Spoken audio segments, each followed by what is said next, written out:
Right now, I'm going to share with you a very simple self-defense technique. In fact, this technique has saved lives. Anybody can do it. Very quick story for you. There was a young woman who was at a club in New York City. She was with her cousin. Both of them were highly intoxicated.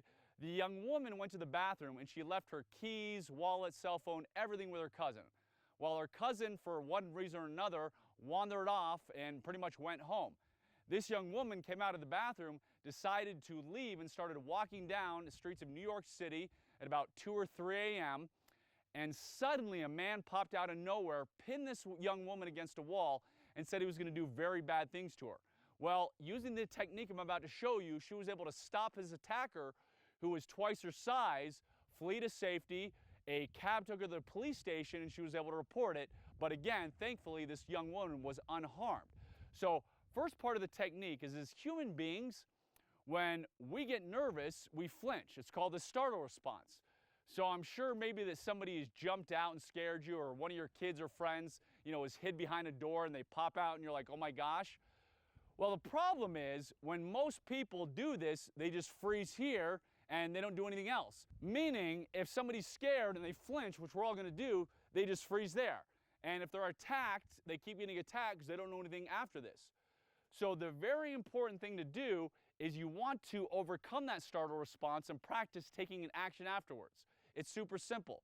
We're all going to freeze, holy smokes, come out with a 1-2 punch. I do this maybe 2 to 3 minutes a day just to ingrain the muscle memory in my mind.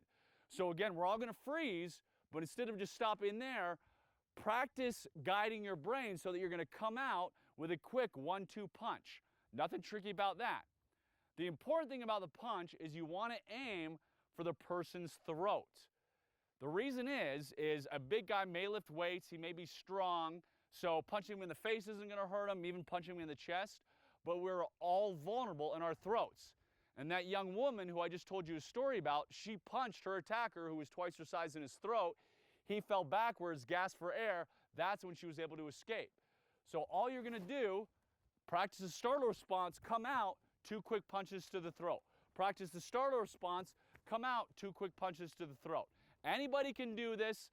It doesn't matter your age, strength, anything. So practice a few times, maybe even take 2 minutes in the morning.